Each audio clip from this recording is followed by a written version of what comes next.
L-Aġenzija għas-Servizzi Korrettivi u l-Kulleġġ Malti għall-Arti, ix-Xjenza u t-Teknoloġija l-MCAST daħlu għall-ftehim biex jiġu żviluppati korsijiet apposta li se jaraw li priġunieri li qed jiskontaw is-sentenza tagħhom fil-Faċilità korrettiva ta' Kordin jiksbu korsijiet akkreditati tal-livell MQF. Permezz dan il-ftehim il-priġunieri mhux biss se jkunu jistgħu jiżviluppaw il-kapaċitajiet u l-għarfien tagħhom, iżda wkoll se jgawdu mill-benefiċċju ta' taħriġ validu biċ-ċertifikat li jistgħu jintużaw biex il-priġunieri wara li jkunu skontaw is-sentenza tagħhom ikunu jistgħu jitlu fid-dinja tax-xogħol. Id-deputat prinċipali tal-MCAST Dr. Mario Cardona spjega li fost l-għażla ta' korsijiet hemm dawk iffukati fuq l-iżvilupp ta' ħiliet bażiċi li jinkludu kif wieħed jieħu ħsieb il-finanzi personali, kif ukoll korsijiet manwali fejn wieħed jista' jitgħallem xogħol tal-injam fost oħrajn.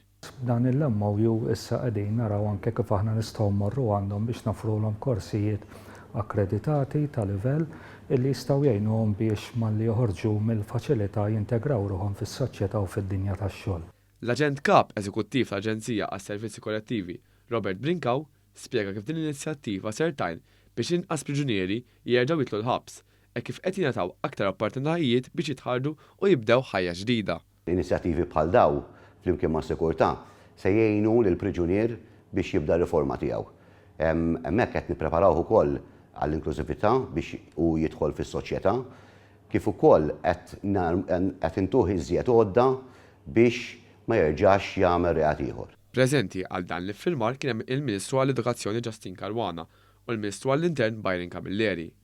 Tal-ewwel qalet li l-ftehim bħal dan huwa sinifikanti għaliex permezz tiegħu l-MCAST se tkun qed tgħin lill-priġunieri jibnu l-futur tagħhom. Min-naħa tiegħu il-Ministru Camilleri qal kif dan il-ftehim se jwassal biex il-priġunieri jingħataw l-għodda meħtieġa biex jimxu l qudiem f'ħajjithom u l-edukazzjoni hija l-qofol ta' kollox.